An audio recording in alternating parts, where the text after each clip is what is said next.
ফ্রান্সের রাফাল যুদ্ধবিমান এই মুহূর্তে সবচেয়ে বেশি বিক্রি হচ্ছে, কারণ সব দিক থেকে যে কোনো দেশের চাহিদা পূরণ করতে সক্ষম। ফ্রান্সের সঙ্গে ঘনিষ্ঠ সম্পর্ক না থাকলেও রাফাল ফাইটার কিনতে চায় তুরস্ক। এই বিষয়টি বাংলাদেশের জন্য অত্যন্ত গুরুত্বপূর্ণ। এখন প্রশ্ন হচ্ছে, তুরস্ক কেন ফরাসি রাফাল ফাইটার কিনবে? অন্যদিকে বাংলাদেশ বিমান বাহিনী কতটা লাভবান হবে, তাই তুলে ধরব আজকের প্রতিবেদনে। তুরস্কের বিমান বাহিনীর ফাইটার ফ্লিট শোচনীয় অবস্থায় রয়েছে, কারণ পার্শ্ববর্তী দেশগুলো আধুনিক ফাইটার কিনেছে। তার সঙ্গে মোকাবেলা করতে হলে আধুনিক ফাইটার প্রয়োজন। তুরস্ক একাধিকবার লবিং করেছে যুক্তরাষ্ট্র থেকে ফাইটার ক্রয়ের জন্য। বিপরীতে যুক্তরাষ্ট্র অফিসিয়ালি তুরস্কের প্রস্তাব নাকচ করে দিয়েছে। এছাড়া রাশিয়া এবং চীন থেকে যুদ্ধবিমান ক্রয় করতে পারবে না, কারণ পশ্চিমা দেশগুলো নিষেধাজ্ঞা আরোপ করবে। এই মুহূর্তে তুরস্কের ওপর নিষেধাজ্ঞা আরোপ হলে অর্থনীতি ধ্বংস হবে, যে কারণে ঝুঁকি নিতে আগ্রহী নয়।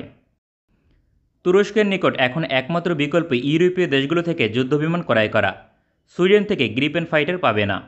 এজন্য ইউরোফাইটার টাইফুন ছিল একমাত্র বিকল্প, কারণ ফ্রান্সের সঙ্গে সম্পর্ক ঘনিষ্ঠ নয়, ফলে রাফাল ফাইটার ক্রয় করা সম্ভব ছিল না। তবে ইউরোফাইটার টাইফুন ক্রয় করলে তুরস্ক খুব বেশি লাভবান হবে না, কারণ meteor air two air missile পাবে না। এছাড়া নতুন ইউরোফাইটার টাইফুন বিক্রি করবে না। সুতরাং পুরনো ইউরোফাইটার টাইফুন ক্রয় করলে তুরস্কের বিমান বাহিনী গ্রিসের মোকাবেলায় ব্যর্থ হবে। অন্যদিকে ইউরোফাইটার টাইফুন পরিচালনায় আকাশচুম্বী অর্থ প্রয়োজন হয়। সব দিক বিবেচনা করে তুরস্ক পুরনো ইউরোফাইটার টাইফুন কিনতে আগ্রহী নয়। এই সকল কারণে ফরাসি রাফাল কিনতে চায় তুরস্ক। 25শে জুলাই 2022 সালে ফরাসি প্রেসিডেন্ট ম্যাক্রনের সঙ্গে টেলিফোনে আলোচনা করেন এরদোগান। ওই সময় রাফাল ফাইটার ক্রয়ের আগ্রহ প্রকাশ করে তুরস্ক। এছাড়া তেমন কোনো তথ্য পাওয়া যায়নি।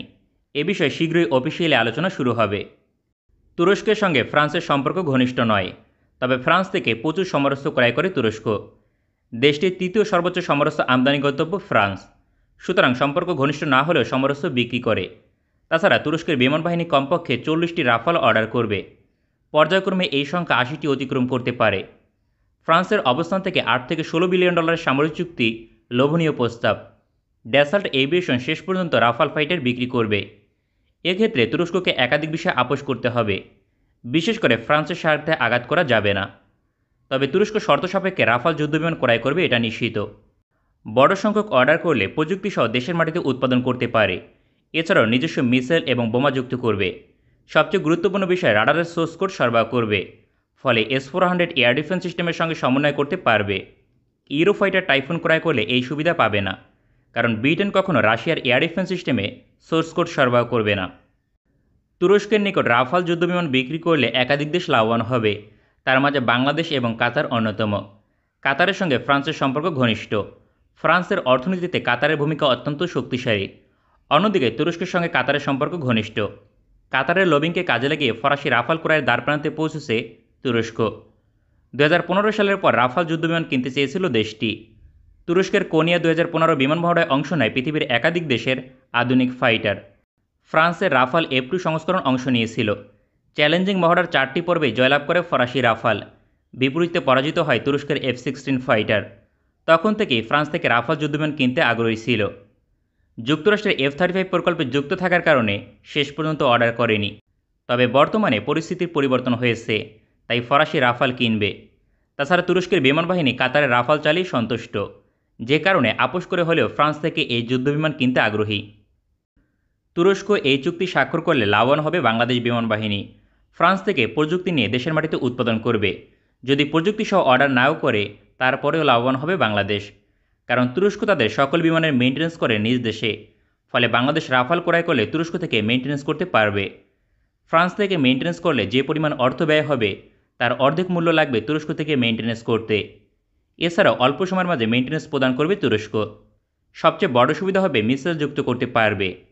তুরস্ক থেকে একাধিক এয়ার লঞ্চ ক্রুজ মিসাইল যুক্ত করা সম্ভব। বিশেষ করে সোম স্টেলথ ক্রুজ মিসাইল যুক্ত করলে গেম চেঞ্জার ভূমিকা পালন করবে। মেরিটাইমিস্টিক মিশনে সোম ক্রুজ মিসাইল একটি গেম চেঞ্জার সমরাস্ত্র, কারণ ফ্রান্স থেকে রাফাল ক্রয় করলে মেরিটাইমিস্টিক মিশনের জন্য লং রেঞ্জ ক্রুজ মিসাইল পাবে না। ফ্রান্স স্কাল ক্রুজ মিসাইল সরবরাহ করবে, তবে এই মিসাইল মেরিটাইমিস্টিক মিশনে পারদর্শী নয়। বাংলাদেশের অবস্থান থেকে সোম ক্রুজ মিসাইল যুক্ত হলে ভারতের রাফাল থেকে এগিয়ে যাবে বাংলাদেশের Rafale fighter. Bangladesh missile technology control রেজিমের সদস্য নয়, তাই ফ্রান্স থেকে 300 কিলোমিটার রেঞ্জের স্কাল ক্রুজ মিসাইল পাবে না। তবে তুরস্ক থেকে যৌথভাবে উৎপাদন নামে সোম ক্রুজ মিসাইল যুক্ত করা সম্ভব হবে, যার রেঞ্জ 300 কিলোমিটার অতিক্রম করবে। ভবিষ্যতে 600 এবং 800 কিলোমিটার রেঞ্জের সোম ক্রুজ মিসাইল সার্ভিসে আসবে, যা দিয়ে প্রতিপক্ষের অনেক গভীরে হামলা করা সম্ভব। ডিপ স্ট্যাক মিশনে এক ধাপ এগিয়ে থাকবে বাংলাদেশের রাফাল ফাইটার। এছাড়াও যুদ্ধকালীন সময় ইমার্জেন্সি মিসাইল প্রয়োজন হয়, তখন সহজে তুরস্ক অতিরিক্ত মিসাইল সরবরাহ করবে। অন্যদিকে ফ্রান্স থেকে ইমার্জেন্সি মিসাইল পাওয়া সম্ভব নয়। এই বিষয়টি অত্যন্ত গুরুত্বপূর্ণ ভূমিকা পালন করবে যুদ্ধকালীন সময়।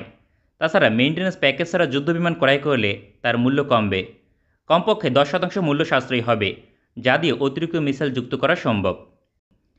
পৃথিবীর অসংখ্য দেশ এখন ফরাসি রাফাল যুদ্ধবিমান কিনতে চায়, কারণ যে কোনো দেশের চাহিদা পূরণ করতে সক্ষম। আকাশ থেকে আকাশে, আকাশ থেকে ভূমিতে এবং আকাশ থেকে সমুদ্রে আক্রমণে পারদর্শী ফরাসি রাফাল যুদ্ধবিমান। এই ধরনের কার্যকর ভূমিকা পালন করতে সক্ষম এমন ফাইটার নেই বললেই চলে, যে কারণে ফ্রান্সের সঙ্গে সম্পর্ক ঘনিষ্ঠ না হলেও রাফাল কিনতে চায় তুরস্ক। বিপরীতে ইউরোফাইটার টাইফুন ক্রয়ে আগ্রহী নয়। বর্তমানে Colombia, Argentina, Malaysia, Bangladesh, Saudi আরব, তুরস্ক, সার্বিয়া এবং ইরাক ফরাসি রাফাল ক্রয়ের জন্য আলোচনা চালিয়ে যাচ্ছে। এছাড়াও ইতিমধ্যে অপারেট করে তারপরেও অতিরিক্ত অর্ডারের জন্য আলোচনা চালিয়ে যাচ্ছে এমন দেশগুলো হচ্ছে কাতার, ভারত, গ্রিস এবং ক্রোয়েশিয়া। ফ্রান্স এখন প্রতি বছর 50 থেকে 60টি রাফাল যুদ্ধবিমান উৎপাদনে সক্ষম। সেক্ষেত্রে অতিরিক্ত অর্ডার করলেও অল্প সময়ের মাঝে ডেলিভারি পাওয়া সম্ভব। বাংলাদেশ সম্ভবত 2023 সালের মাঝে অর্ডার কনফার্ম করবে। সেক্ষেত্রে 2026 থেকে 27 সালের মাঝে ডেলিভারি পাবে। আমাদের ভিডিওটি পছন্দ হলে আমাদের সমর্থন করতে সঙ্গে থাকুন। ভালো থাকবেন সবাই। দেখা হবে পরবর্তী কোনো ভিডিওতে। আপনাদের যে কোনো বিষয় যদি জানার আগ্রহ থাকে অবশ্যই কমেন্ট করে জানাবেন। যদি ভিডিওর টপিক আমার পছন্দ হয় অবশ্যই ভিডিও দেওয়ার চেষ্টা করব। ভালো থাকবেন সবাই।